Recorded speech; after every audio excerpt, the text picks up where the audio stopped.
Jadi Ibu Dian ini sudah lebih dari 20 kali dioperasi sampai ada bedah otak juga dan harus dipasangi selang katanya dari bagian otak sampai ke bagian perut supaya mengedarkan darah ya. Untuk mengalirkan cairan otak ke perut. Apa itu saya nggak ngerti. Ya karena setelah kejadian saya terkena absces otak dan harus menjalani bedah otak itu kan memang tidak bisa otomatis cairan otak itu mengalir ke perut. Jadi perlu selang untuk mengalirkannya. Nah selang ini yang sering bermasalah karena sering macet dan kalau sudah macet saya limbung, pusing, tekanan di otaknya meningkat. Jadi mau nggak mau memang harus dibongkar lagi, dipasang lagi. Ya tahun lalu aja saya masih seperti itu. Jadi malah selang sebulan tuh macet lagi, dibongkar lagi. Iya. Jadi dioperasi lagi? Iya.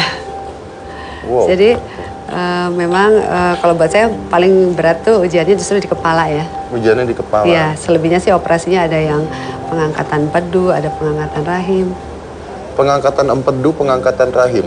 Itu kenapa harus diangkat semuanya? Iya memang menurut dokter itu komplikasinya. Dari lupus itu sendiri? Iya, dan juga di samping itu juga sebenarnya masih banyak sih kalau mau ngomong efek samping atau komplikasi ya. Sebenarnya kalau dalam kasus saya tuh sufferingnya lebih banyak karena efek samping ataupun komplikasi. Lupusnya sendiri masih kategori sedang sebenarnya. Tapi yang justru merepotkan yaitu. Oke, berarti intinya adalah yang Anda lakukan saat ini adalah bertahan untuk tetap hidup. Betul. Betul? Betul. Oke. Ya. Kenapa Anda bisa bertahan untuk tetap hidup? Kunci utamanya adalah kebersyukuran. Karena setiap kali saya bangun dari meja operasi dan Tuhan masih memberi kesempatan hidup pada saya merasa bahwa itu hidup yang bonus. Karena itu saya nggak mengenal istilah putus asa ya, karena buat saya hidup itu sebuah anugerah. Ketika memang Tuhan masih izinkan untuk hidup, saya akan memilih untuk hidup, walaupun memang harus berjuang. Daripada saya tidak punya kesempatan hidup dan saya tidak bisa melakukan apa-apa. Luar biasa. Tapi sebagai manusia, Anda sempat tidak putus asa? Sempat. Jadi 2 tahun setelah diagnosa lupus dan juga harus dioperasi itu, saya sempat down, sempat depresi. Karena 2 tahun penuh itu ritualnya benar-benar hanya rumah sakit, apotek, dokter, dioperasi gitu. Sehingga waktu itu saya merasa lelah, sempat di tahun kedua itu saya sempat depresi. Tapi kemudian alhamdulillah bisa bangkit lagi. Tapi 5 tahun kemudian sempat depresi lagi. Karena penyakitnya muncul lagi gitu. Saya harus menjalani ritual macam-macam lagi, dioperasi lagi. Nah tapi setelah 2007 itu terakhir saya depresi, alhamdulillah sampai sekarang bisa survive dan insya Allah nggak ingin depresi lagi. Nggak ingin depresi lagi. Ya. Oke, maaf Bu Dian, saya harus bertanya ini. Apa yang membuat kuat dari depresi tersebut lalu Anda berubah menjadi kuat? Apa yang membuat Anda kuat lagi? Sholat tuh saya jalankan. Mungkin karena hubungan dengan Tuhan tidak terputus, akhirnya Tuhan menolong saya. Nggak dibiarkan saya untuk terus larut dalam keputusasaan itu. Dan yang kedua, yang utama tuh peran pendamping ya. Peran pendamping? Iya. Karena alhamdulillah Tuhan memang maha adil. Saya diberi pendamping yang setia, sabar, dan juga keluarga yang penuh kasih. Itu semua yang membantu saya untuk bangkit kembali. Oke, dan itu adalah suami dari Bu Dian? Oke. Luar biasa, karena pasti sulit sekali ya untuk untuk mendampingi orang yang sedang mengalami musibah itu tidak mudah gitu kan ya. Tapi bisa seperti itu. Kalau gitu kita undang saja. Ini adalah suami dari Ibu Dian, Eko Pratomo. Apa kabar Pak Eko? Jadi, silakan Pak Eko. Ya duduk di mana? Di sini.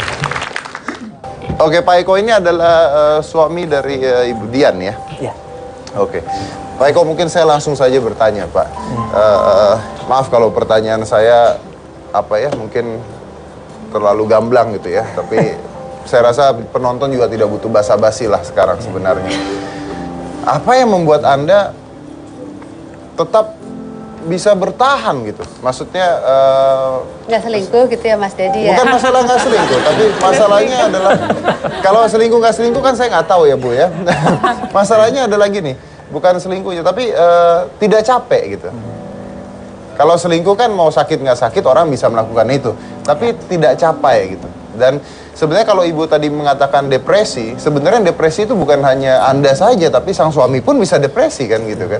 Nah apa yang membuat Anda bisa kuat dan bertahan? Itu sesuatu yang benar atau seharusnya dilakukan. Kenapa? Karena saya pikir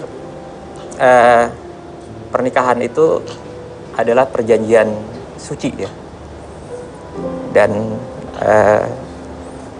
saya pikir sebagai suami itu adalah tanggung jawab yang harus ditunaikan. Responsible berarti ya? Yes. Oke. Jadi apapun itu adalah merupakan tanggung jawab Anda sebagai seorang suami seperti itu. Oke. Bapak sendiri dengan Ibu memiliki anak tidak sebelumnya? Enggak. Tidak. Oke. Berarti sampai sekarang Anda berdua belum memiliki anak? Belum, karena tahun 2004 Dian harus diangkat rahim. Harus diangkat rahimnya. Justru ketika kita baru mau program punya anak baru itu terjadi. Terus kejadiannya justru dikasih penyakit. Oke, dan Anda membuat buku, dan membuat yayasan untuk orang-orang yang kena penyakit penyandang lupus. Menyandang low vision. Menyandang low vision. Karena Dian kan yang lupus dan menyandang low vision. Oke, maaf ini adalah bukunya. Miracles of Love, dengan lupus menuju Tuhan, dan Sunrise Serenade, kisah tentang semangat hidup yang tak pernah padam. That's true story. Oke. Ada berapa banyak di Indonesia yang menderita lupus? Datanya tidak pernah ada yang valid ya, tapi diperkirakan sekitar 200.000 orang. 200.000 orang.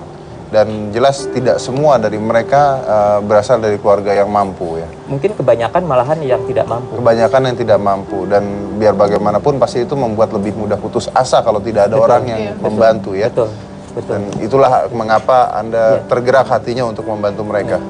Luar biasa, kita akan bahas lagi ini karena masih banyak sekali pembahasannya dan masih ada kisah cinta sejati yang akan kita tampilkan nanti setelah ini. Jangan mana-mana, tetap di Hitam Putih.